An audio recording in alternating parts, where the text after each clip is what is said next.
Okay, good morning. My name is Hugh Sung. I'm with the Battleship New Jersey Oral History Program, which is docked in Camden, New Jersey. And today is Wednesday, January 30th of 2019. And we are currently in Pittstown, Pennsylvania, the hometown of the veteran of the ship, Mr. Haydn Evans, who served on the battleship during World War II. So, without further ado, great to have you here, Mr. Evans. Good. Okay, and let me begin. Do you mind stating your current age, sir? 95. All right, thank you, sir. So let's begin the question by talking about growing up during this time. Do you remember Pearl Harbor, reading about it in the news? No, the only thing I remember about Pearl Harbor is I was in high school, and later on when I visited Pearl Harbor, I toured the island. I only had about 3 hours there. That was it. Okay, was this before or after the attack, sir? No, this was during our stay in the Pacific during Okay. All right, so when did you join the Navy, sir? the October 1942. 1942? Okay. Now, before you joined the Navy, do you remember hearing about on the news the build-up to the war, like whether Germany invading Poland or Japan's campaign in the Well, Pacific? It was mainly, I was in high school at Pearl Harbor, and I joined the Navy maybe 6 months, 3 months after I graduated from high school. So, All right, yes, sir. Would you say that event compelled you to join the Navy? say it again. Would you say that event compelled you to join the Navy, sir? Well, that was a long story. I got a job at Western Union, needed teletype operators. So a friend of mine and myself, we joined that, and we were unhappy with that. So we quit our jobs together, and I said, "What are you going to do now?" I said, "I'm joining the Navy." So went to the Philadelphia Customs House in Philadelphia, and we both signed up with the Navy. Okay. Where did you go to boot camp? Bainbridge, Maryland, Bainbridge? one of the first companies in there. Okay. Anything you remember from Bainbridge, Maryland? Anything you remember from there, sir? Yeah, it was all mud. Mud and froze. Okay. It's winter time, very Yes. cold. All right. Do you remember like the marching, the cadences, and Oh yeah, all the training? I was in inspection on the drill field, which was all frozen, and I had I guess it was a rear admiral or somebody in this inspection area come up to me and he said, "Did you shave today?" I said, "No." I said, "I don't have anything to shave. I only have peach fuzz." He said, "Get down and shave." So I went down and washed my face and came back. That was it. Oh yeah, yeah. Shaving is something I do enforce even today, sir. Pardon? Shaving is something I do enforce even today, sir. I can testify to that. Yeah. Yeah, I'm Army. All right. So after boot camp, did you go to A school for additional training? I was sent to Charleston, South Carolina, radio school. Okay. Anything that stands out from there, sir? I spent a lot of time in a drill field at night. The chief down there in charge wasn't too pleasant, and during the night, guys would make remarks about him, and he couldn't find out who it was, so we spent most of the nights on the grinder. Okay. All right. So what was your title after that? Your official title, your rate? Seaman second class. Same second class. All right. The occupation, like gunner's mate, radioman. What was your occupation called? My occupation Like a radioman or gunner's mate? was seaman second Same class. second class. Okay. Strikers. Okay. Yes, sir. Ranks have changed over the years, so it may have been different. Like in the Army, they don't have a Spec 4 anymore. It's just specialist. No, when you weren't rated, you were a striker. We were learning to be radiomen. Okay. Call them strikers. Okay, I see, sir. All right, so after training, where'd you go next? Well, I was sent to Norfolk to pick up a destroyer, the USS John Rogers. When I got up there, it was on the way out of the port, and I went back to the receiving station. I stayed there a couple of days, and I was shipped up to the Philadelphia Navy Yard for the USS New Jersey. Okay. You didn't go out to sea on the destroyer, did you? On the John Rogers? No. Okay. All right. So you got to New Jersey, and this was at the Philadelphia Navy Yard? Philadelphia Navy Yard. Okay. What was your first impression when you saw the ship? Uh, well, when the first time I saw it was nothing but cables and wires and everything else. Okay. Yeah, fall over everything. But we spent a couple of days in the Navy Yard before we went aboard the ship. Okay. Did you get to watch the commissioning ceremony? Yeah. All right. Anything you remember from there? Pardon? Anything you remember from the commissioning ceremony? Nothing. Okay. That's when Captain Holden took command. Do you remember Captain Holden? Yeah. Okay. You ever met that captain? Yeah, I spent a couple of times, close to him, but I never really had a conversation with him or anything like that, no. Okay. All right. So after the commissioning ceremony, did you go to sea trials with the ship?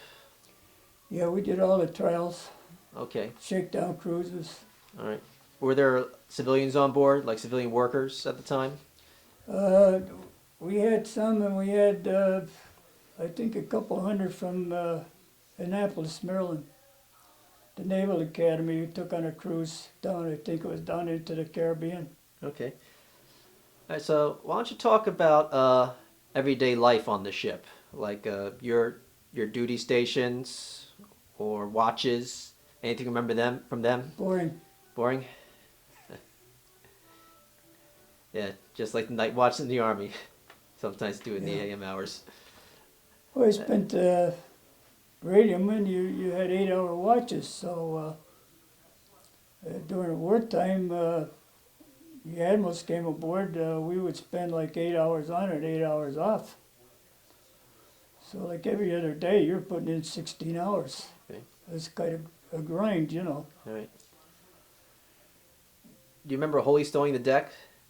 Pardon? Do you remember having to holy stone the deck, sir? Is that something you did occasionally or often? No, I don't exactly know what you mean. That's when you scrub the teak wood decks. Did you do a lot of that? Or that might have been reserved for other rates? No, I don't get that. Okay. All right. Not a problem, sir. Do you remember the meals on board? Oh yeah, Yes. Anything you want to talk about them? well, I guess it's just standard service chow until we got the saipan, and then most of our food was given to the smaller ships. They were running out of food, Okay. and we were eating spam and rice 3 times a day. That wasn't too good. Okay. All right.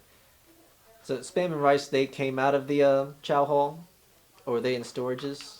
Well, when I come out of the chow hall, I would go topside, and I would sit on a stanchion there. I had my seat. I Okay. did that 3 times a day. All right. But you often supplied food to other ships, right? Pardon? You said you often supplied food to other ships, right? I don't understand what you're Oh, saying. you said you often supplied food to other ships? Well, that was during the war, yeah, at Saipan. Like, We were running out short of food, so we shipped a lot of our food, went to the smaller ships. okay. Because the ship did have a bakery, you remember that? New Jersey had a good bakery. Okay. But some destroyers did not. I don't know. Okay. It was aboard a destroyer. Okay. All right, understand. Is there anything you remember in terms of like entertainment or activities that sailors participated in? I think once in a while we had a movie, very seldom. Until we got to Tokyo, there was a movie star came out and put on a show in Tokyo Bay. That was about the only show I saw. Okay. I think we were in a lagoon there, near Mogmog Island, and I think we had a movie. That was about the only entertainment I remember. Okay. No problem, sir. Do you remember interacting with like the chiefs or the commissioned officers? Like the interaction between them and the other enlisted sailors? Well, I had friends I don't know exactly what you want, but I had a friend who was a lieutenant, and you know, we were more like family there in the radio Okay. communications CR division. All right. Because So I just hear from other veterans, some might have had rough experiences between the officers and how they treated their men, whereas others were more lax. So I'm not well, sure you if had you. some good ones and you had some bad ones. Okay, so you saw both. That went from the chief all the way up. Okay, so you kind of saw both. Some were polite, some were courteous, whereas some as were. Correct. Okay, yeah, kind of see that. I'd like to have some today. Oh yes, yeah. Yeah, my officers are pretty chill, but I'm sure if I go to another unit, it might be different. So I have to maintain my military bearing. Yeah. All right, so uh, finishing up like the shakedown cruise and stuff. Do you remember going through the Panama Canal or crossing the equator? Yeah, that was very interesting. We went down to Trinidad, and we had Liberty there, and everybody was bringing back stocks of bananas. So when we went through the canal, we had bananas hanging all over the place. But then it was interesting going into the locks because if the New Jersey touched the sides of the locks, the flames would shoot up in the air. We couldn't get near the lifelines, you know. And then you had single traffic going through there. That was very interesting. Okay, so you did scrape the sides, right, sir? Okay. All right, so leaving the canal, do you remember ever crossing the equator and going through the shellback ceremony? Yeah, I think we crossed the equator. I think it was 27 times in one day. 27 times in one day? Oh. Zigzag. Did everybody participate in the shellback ceremony in one crossing? We had, well, like I said, we were on watch, so I missed a lot of that by being on watch. Okay. But there I were see. ceremonies crossing the equator and the international date line. All right. You didn't participate in any, sir? Pardon? You didn't participate in any, did No. you? Okay. I got the cards, but I didn't participate. I was on watch. All right. Yeah, because that's something that pretty much every sailor talks about. Right. All right. Okay, so getting into the Pacific for the first time, do you remember the first time contacting the enemy? I believe that was at Truk Lagoon, was it? Well, I was there before Truk. I think our first stop was in an island called Funafuti. And Admiral Halsey came aboard. And we were all in dress whites.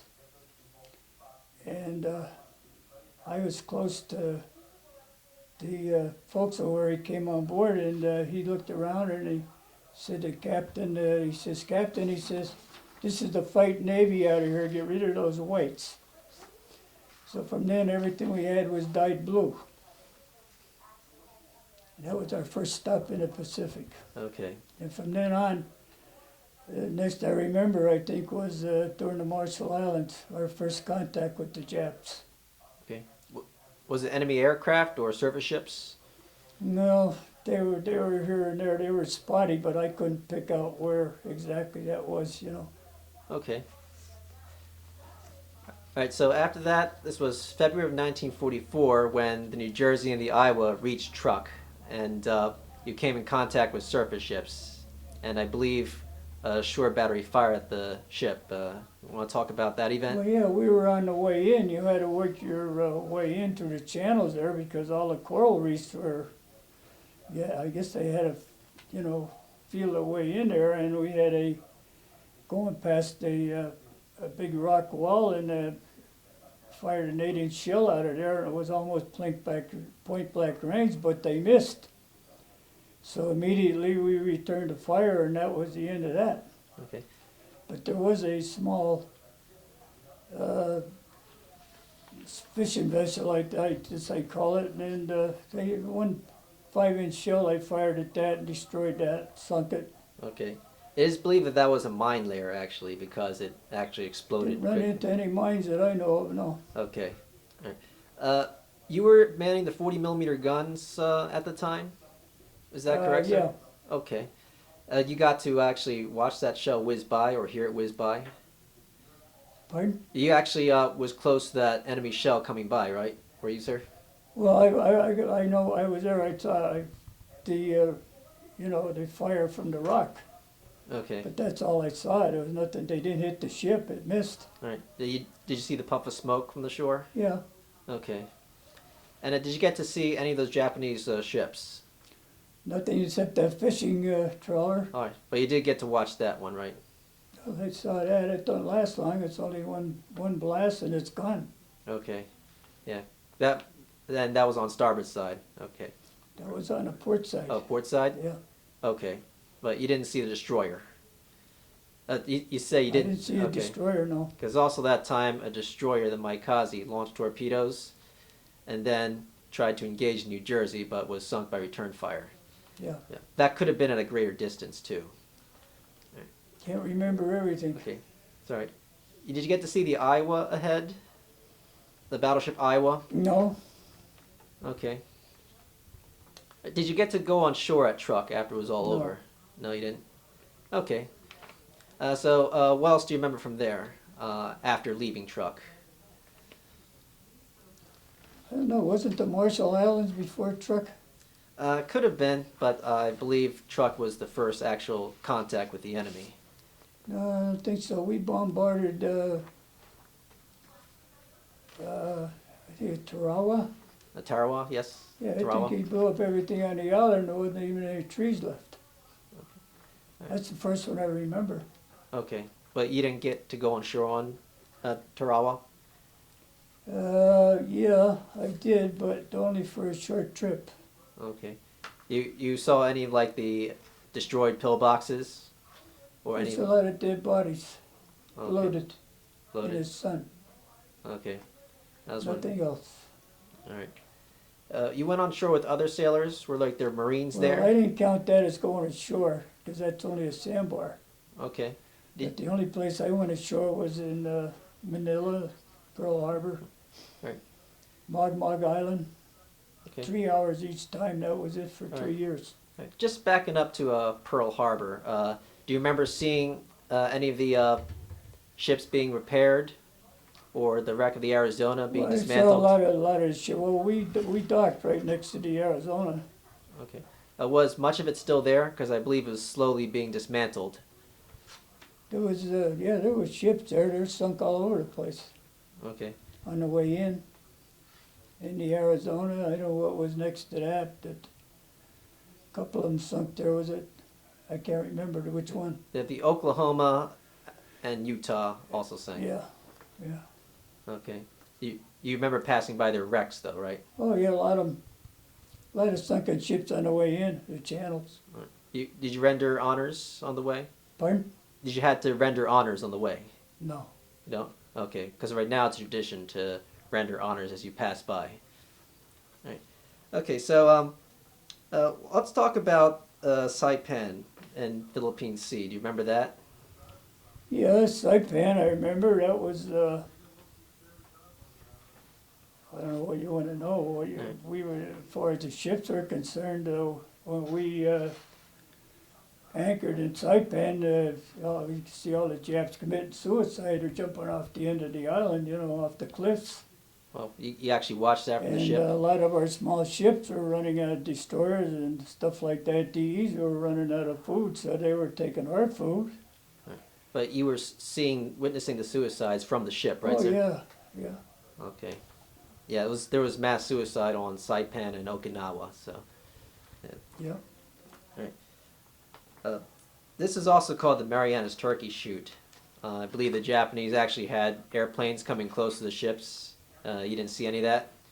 Yeah, we had a lot of planes. I remember one day I was on the gun there. I can't remember where it was, but we had a twin-engine Betty, and it came into the far front of the formation of ships, and it flew all the way around. And the sky is full of flak, and that guy did nothing touched the plane, and it went off. As far as I know of it, was never hit. Oh, so a Betty bomber. It was a twin-engine Betty. It was a bomber, twin-engine bomber. Okay. It But flew. that's so close to the water, and the sky is full of flak, But I remember seeing that guy flying off, and nothing ever touched him. But you were shooting at these planes too, manning the Yeah. 40 millimeters? Oh, yeah. Okay. Were you loading or shooting? I was a 40 millimeter. You know, past the ammunition. Okay, so you're passing ammunition. I wasn't a gunner, no. Okay. Yeah. So why don't you describe the 40 millimeter guns when they fired for the historical record? Don't know anything about them. Okay. You're just too busy passing ammunition? They had 40 millimeter shells, 4 in a clip, would pass them, that's it. Okay, so you're just That's busy all loading. I know about them. Okay. Were you on decks when the 5 or 16-inch guns are fired? Yeah. All right. Why don't you talk about them? Well, if you were underneath a 5-inch gun when it went off, you probably got a busted eardrum. If you're out on deck when the 16s went off and you're in the right place, you got knocked flat. That didn't happen to anybody, getting knocked out by the guns? Oh, yeah, I know there was a couple of guys that had busted eardrums. Okay. And there was no But hearing? that was mainly during practice shots because they would fire them. They just announced turret number gun number 5 or something like that. They would announce that, and then it would fire. And if you were caught there, I know there was a couple of guys that had busted eardrums. There were no hearing protection back then, was there? You what? There was no hearing protection back then? No. No? Okay. All right, so after the Philippine Sea, there was Leyte Gulf, and Admiral Halsey was on board for a flagship to, put as his flagship. So, Yeah, he was on a couple of times flag. okay. So while we're mentioning him, why don't you talk about Admiral Halsey? Like any interactions you had with him? He's a great guy. When he came on near the end of the war, I was transferred off the guns and I was put in emergency radio 3.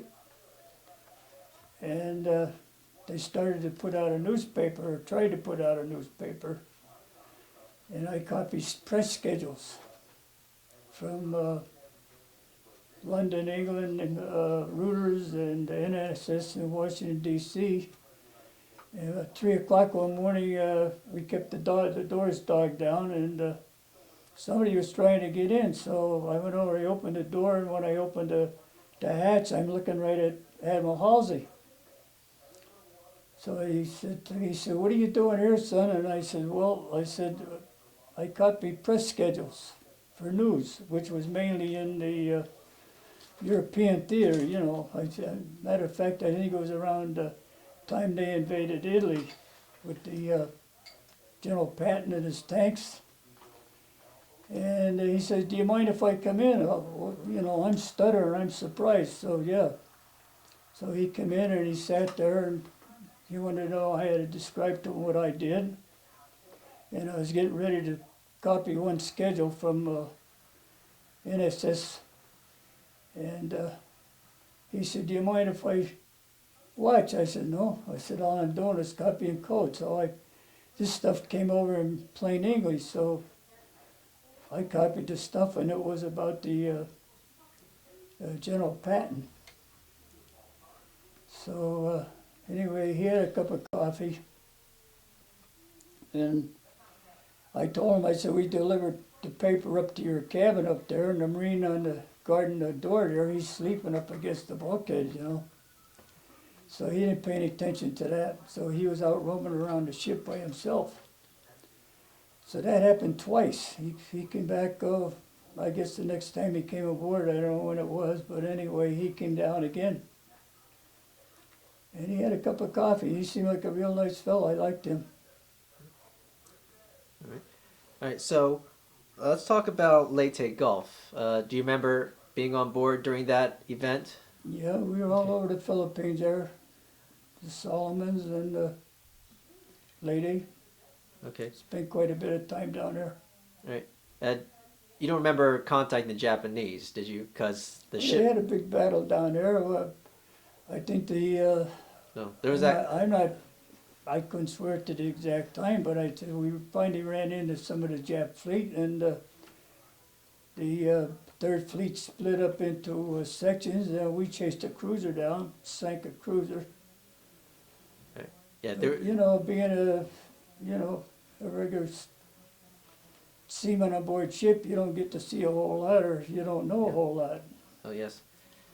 Uh, so also during this time, Admiral Halsey was engaging the Northern Fleet, and he thought he neutralized it, so he went to chase a decoy fleet. Do you remember anything from those decisions he made? No, not only what I just told you about him coming down and Okay, coming into the emergency All right. radio room. because he took a lot of criticism for that move. Yeah. Yeah, because he left that exposed, and the Japanese fleet that he thought he neutralized Well, that slipped down. takes in the whole fleet, you know. It's Oh, yes. He did destroy the carriers of the decoy fleet, though, but it was one of his most criticized moves. All right, so after Leyte Gulf, the Admiral Halsey went into a typhoon. Anything you remember from that? The typhoon? well, I was. That was a huge storm. It's unbelievable. But I was going on watch up in the conning tower, and I had just gone into the bridge, and that's 16 inches of steel up there in the conning tower. So I opened a little hatch, and I was getting ready to go in through the hatch, and all the lights went on. So I looked, all you could see just a flash of the side of a ship. And when they go down, they come back up on the next wave, the ship is gone. So I understood it was either a DE or a destroyer. It sat down on top of the number 2 turret. But that's all I knew about that, and I from what I could find out later on, that was probably about the largest storm that ever hit the Pacific. And I think it was probably still the largest. Okay. Huge. The Yeah. battleship goes underwater all the way. It's a pretty big wave. All right. You got to see the waves crash from the ship? You can't see them, it's too dark. Okay. After the storm, did you go out and check around the ship, see if there's any superficial damage? Couldn't go back out until it calmed down enough to go outside again, yeah. Okay. Was there any like superficial damage around the ship? The only thing I can remember from the damage from that ship being sitting on top of the turret, well, I think we had a couple cables busted on the lifeline. Okay. The lifelines on the battleship were just steel cables. All right. And I think they busted a couple of posts, and that was all the damage we had. Okay. Now, during Thanksgiving of this year, which was 1944, Admiral Halsey had Thanksgiving dinner down at the enlisted mess deck. Right, Yes. You remember that? yeah. Okay. Were you there, or you just heard about it? Yeah, I was at the next table. He had pictures there where he took his picture, but I was at another table. Okay. How was his interaction with the enlisted crew? My opinion of Admiral Halsey, he was a great guy. He talked to like I said, he roamed around. He'd leave his guards sleeping at the door of his cabin, and he's out roaming around the ship by himself.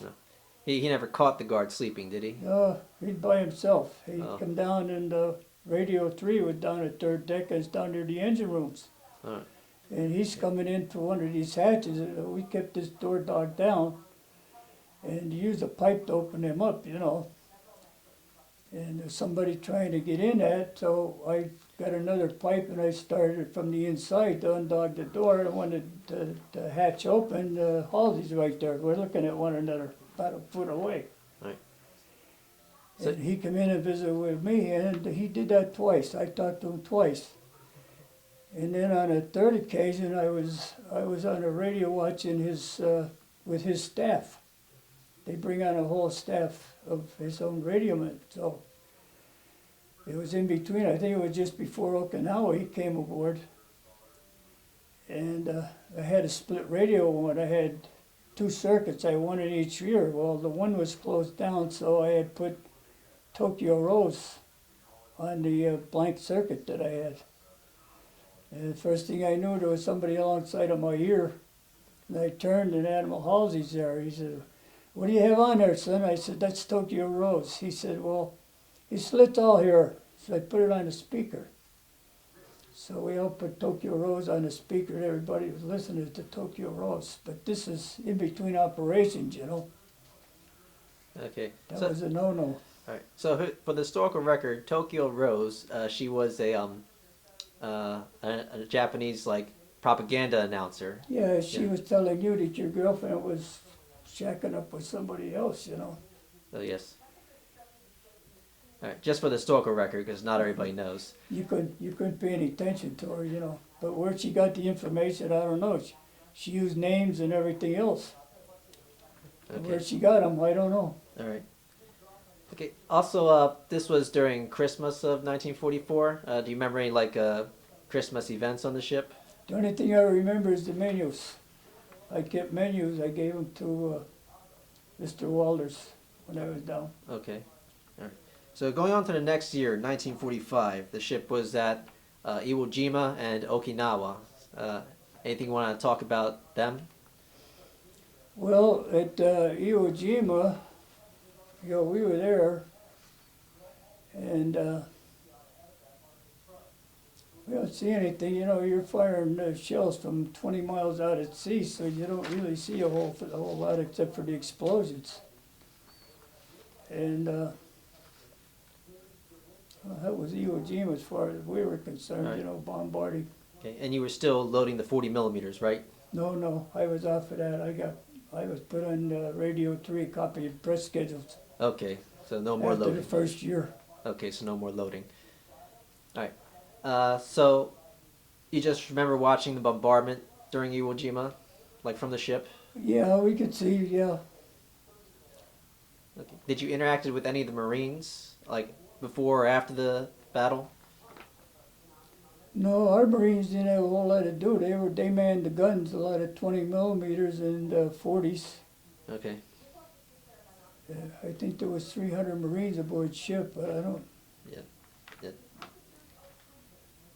They didn't do a whole lot that I know of except man the guns. Right. Guards for the captain and admiral. Okay. So anything from Okinawa you remember? Well, Okinawa, before that started, we came back into Seattle for some repairs, I guess, and then we turned around, went back out there. We got back in during the landings in Okinawa. I can remember I had a circuit there. It was on Marines landing on the shore, and they ran out of ammunition. As their landing barge had been sunk with their ammunition supplies, So they were getting hammered. And that's what I remember most about Okinawa. Okay.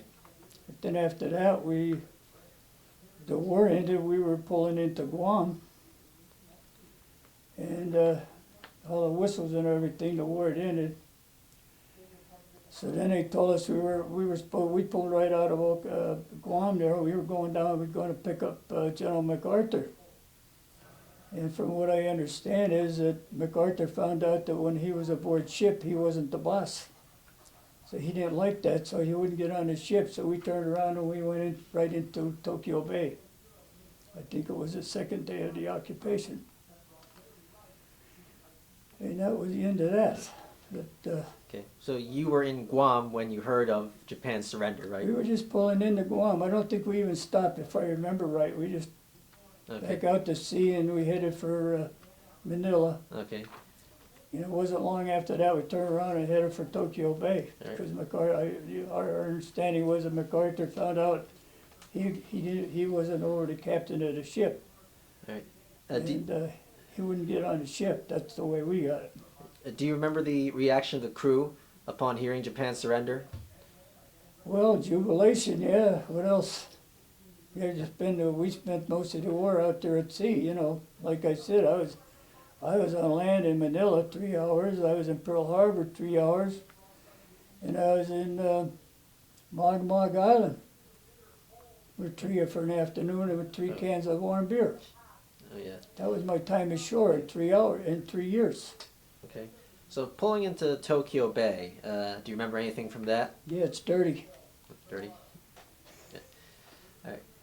Also, there's a photo of the New Jersey right by the battleship Nagato, which was the only Japanese battleship that survived the war. You didn't see that? No, Okay. not that I can remember.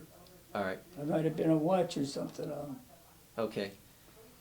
So, do you remember like smaller Japanese vessels around you, like Well, whether merchant or fishing vessels? Yeah, lots of those around. what do you call it? I forget what they call them. I think junks they call them in Asia. Junks or something. Yes. I don't remember. Okay. There was I only went ashore twice in Tokyo. I got held there and didn't turn me on, so I didn't go over. I think I went over twice. I took a box of beach and a gum over, and that was good for about anything you wanted. okay. Do you remember interacting with the Japanese people this time? I really didn't have much to do with them. You know, the sewers ran down the road. Okay. You had to walk across planks to get over to the house or in the house, and they were not too swift. Okay. Because I remember some sailors when they came, some were nervous if the Japanese would be like angry at them or have Well, animosity. you know, you couldn't trust them. You know, they had a mouth full of gold teeth. And if you turned around real quick, you know, they changed their attitude or whatever you want to call it. Were there a lot of like soldiers or Marines during this Didn't see occupation? many of them at all.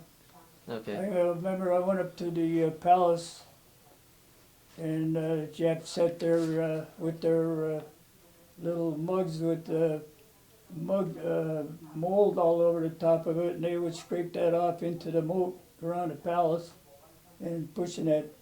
They made some kind of, I don't know what it was, but it was a little tiny fish out of Tokyo Bay. And rice didn't appeal to me. So anyway, I went over there 2 days. I think I spent afternoon over there. Okay. I spent most of the time aboard ship waiting to ship home. Okay. All right. So after the war, you came home back on New Jersey, on the battleship. No. I left Tokyo on December the 7th in '45 on a seaplane tender. Okay. So you switched It was ships. the last ship over the North Pacific for the year. Too rough.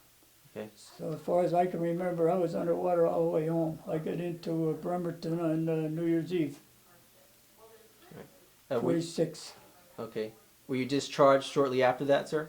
Pardon? Were you discharged shortly after? Yeah, I went on leave right away. They gave us a colored pass. It was New Year's Eve, so we went in and we stood in line at the liquor store for a couple hours, and finally got a couple bottles of booze, and we went on liberty. And when I came back, all of the guys that I came home with on a seaplane tender, they were headed for the train. So I didn't even get to go back to get my sea bags in the barracks. I just got in line. I come home with the uniform I had on.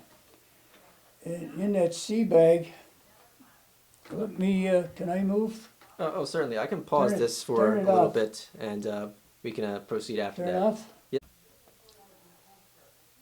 Okay, you can continue, sir. Okay, back in December, I had a friend that called me up and said she had a call from a man in Hattiesburg, Mississippi. And he wanted to know if she knew a man by the name of Haydn Evans. And she said, yes. She said, as a matter of fact, I had dinner with him yesterday. So she gave him my phone number and everything, and he called me, and he said, I received a Bible from a friend who just died, and he said inside the Bible, he said, was his name and the name of a church in 44, Pennsylvania. So he said, I called there, and the girl gave me your address and phone number. So anyway, he says, I thought this Bible should be returned to where it came from. So then I explained to him how I got into Seattle, and I went on a little celebration for New Year's Eve, and I left the sea bags in Bremerton, Washington. And in the sea bag was a Bible. So anyway, he took it and he returned the Bible to me. I had the Bible right here.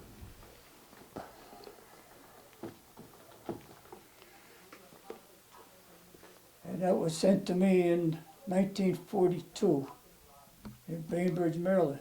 Okay, I'm just going to zoom up to it, sir. As a matter of fact, this morning I got a call from him. This piece was in a paper, the Citizen Voice, which was a paper that I actually started back in 1978. And that was the Bible he returned to me after 73 years. Yeah, amazing, sir. What I say now? Okay. All right. Why don't you hold that newspaper up just to just the front page so people could see. This is the front page here. I don't know if you Yes. can see it. You want it like that? It's okay. You can hold it like that, and I'm just going to zoom right into it. Yeah. It's not that they have to read it, but so they can see the Bible in the newspaper and. This was in a Citizen's Voice in Wilkes-Barre, Pennsylvania. Okay. Citizens Voice, Wilkes-Barre, Pennsylvania. And just for the historical record, I'm just going to zoom into the date. Hope this could just focus. I might have the manual focus there. One moment. Okay, got it. January 14th, 2019. Correct. Yes. That happened to be my 95th birthday. Oh, happy birthday, sir. All right. Okay, we can continue the conversation. So we were talking about you returning home from the war. One question people like to know is how were you received as like a homecoming from the people How coming was back? that?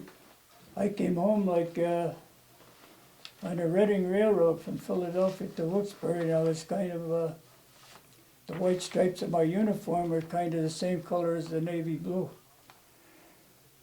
The dirt on the train on the way home, and from Bainbridge, Maryland, it was like 0 degrees. They gave me a pea coat in Bainbridge to wear home.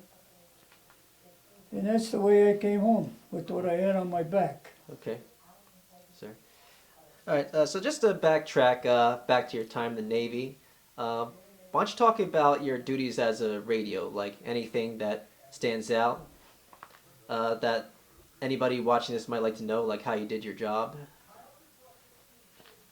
No, not that I know of. Okay, not a problem. Any other admirals you interacted with? Like, did you ever see Raymond Spruance or Admiral Willis Lee? The only one I cared for was Halsey. Okay, Like all the other services, the brass was too good for the enlisted people. oh yes, That's all I can say about that. okay. Because John McCain was on board, Admiral McCain. But I guess you didn't see him, I right? don't remember. Well, we all the dignitaries were on at that time, came on at some time, because the New Jersey was evidently one of the top ships in the world. Okay. So they all came aboard. Right. Also, he had a new captain, Captain Wooldridge. Do you remember him? Well, I remember the names. Didn't have much to do with the captains. Okay. You heard from the captain, he got on the loudspeaker, and all he said was, "This is your captain speaking," and that was it. Okay. That's all it meant to me. All right. Because I heard that Wooldridge wasn't as popular as Holden in terms of his interaction I didn't with the think crew. any of them were very popular. You didn't see much of them, Okay. All right. and I never saw the captain walking around the ship. Admiral Halsey, he walked around 3 o'clock in the morning. Okay. I never saw the captain walking around. All right. Because the captain during Vietnam walked around a lot. I don't know about Vietnam, I wasn't Okay. there then, but Yeah. during Yeah. World War II, I guess there was 2 captains there. Yes, there were. Holden and was it Woodbridge? Wooldridge. I don't think I ever saw the guy. Okay. All right. So we're just about the close to the end of the interview. So the rest of the questions are going to be questions that a lot of researchers would ask. So the first one is, I know you mentioned a lot of port of calls, but is there any of them that like stand out, like any memories? Like Leyte, you mentioned.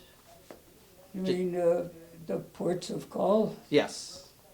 Like anything that stands Yeah, out. we was very brief. we had a lagoon in where Monmouth Island was it in the Caroline Islands? I forget. So where the ships would go in, we stopped there once, and we got liberty in 3 hours in Monmouth Island. But that was about 120 degrees, and the coral was like razor blades, so, you know. Then I got 3 hours in Manila, which was nothing but a walk down Main Street, I guess, and back to the ship again. And I got 3 hours in Pearl Harbor. That was my time ashore Okay. in 3 years. All right. Also, a question that a lot of educators might ask is, how were the race relations at your time in the military? Like interactions with minorities? With who? Like interactions like between white sailors or black or Hispanic sailors? Like anything you remember from there? No. Okay. All right, so it's pretty much everybody doing the job in the military. Well, I don't know what you're looking for, really. Okay. Some might have something to say, like interactions between white or black sailors, but if there's nothing you remember, then don't worry about it. No, nothing like that. Okay, no problem. Now, you said you returned to the battleship for the first time during the 60s or 70s, was it? I think the first time after the war was when the ship must have left Japan and came back into New York City. And driving down the battery there along the Hudson River, and I'm staring at the bow of the ship, 62, right over the road. So my dad was driving the car. I said, "That's my ship." So I said, "We got to stop." So we stopped, parked in the parking lot, and went going up the gangway, and I ran into a fellow that was a good friend of mine during the war from Long Island, and we went back aboard ship. So naturally, I left my mother and father and my girlfriend on deck, and I said to my friend, "Let's go down to the radio room." So we went down there, and we ran into a boatswain's mate, wanted to know what we were doing down below decks. So I just told him we were going down to Radio Shack. Well, he said, "You can't go down there, get out of here." So, okay, we knew the ship like our back of our hand. That was our home for 3 years. So we just went up another way and back down to Radio 1. And there was a fellow, we asked if anybody left from World War II on there, and there was one guy, his name was Green from Florida, but he was gone on leave, so we didn't see him. So then the next time I was in Long Beach, California, I think the ship was coming back from Vietnam. And I talked to the officer today, and he said, "Yeah," but he says, "The ship won't be coming in until tomorrow morning." So he said, "If you come back tomorrow morning, you can get on it." So the next day we went back on. It was foggy. I had to wait for an hour for the fog to clear so they could dock. And I took my family aboard then. I was married later. That was a few years later. I don't remember the year.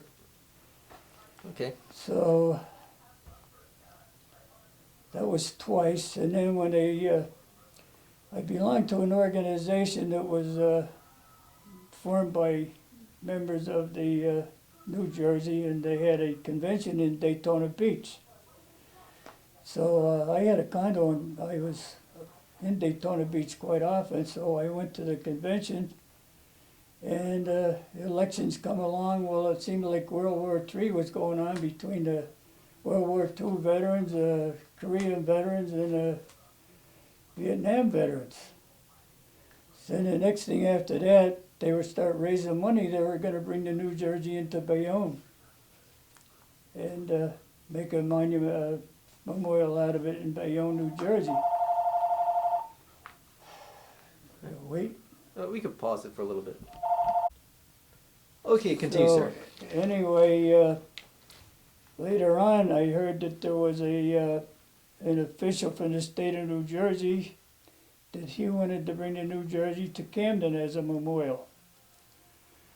So then I heard there was some kinds of problems with the money that the original organization had raised to bring the Jersey into Bayonne, New Jersey. And from then on, I sort of lost track. I don't know whether they presented the money to this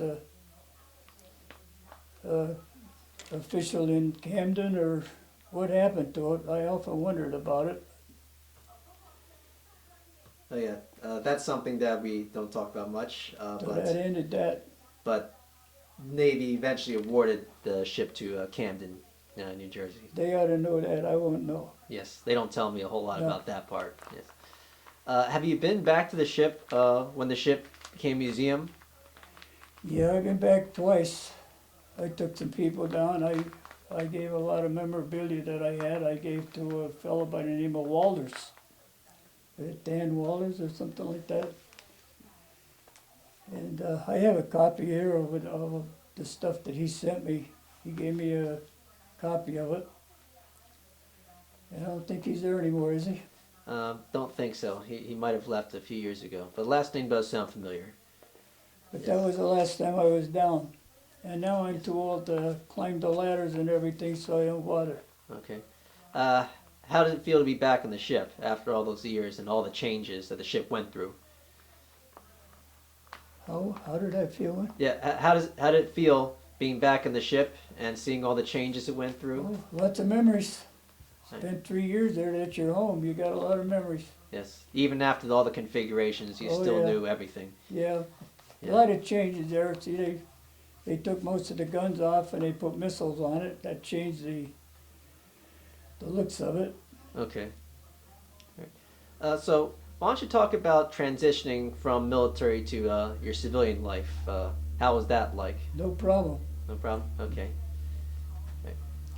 So what kind of career did you embark with after that? And did you ever transfer your Navy skills to your career skills? Transfer who? Your Navy experience to your civilian career? No, I ended up being a newspaper man. So I did all kinds of stuff on the newspaper. I ended up being a printer, Okay. Right, yes, sir. linotype operator, which is extinct. Don't have them anymore. Okay. But that was my life. Okay.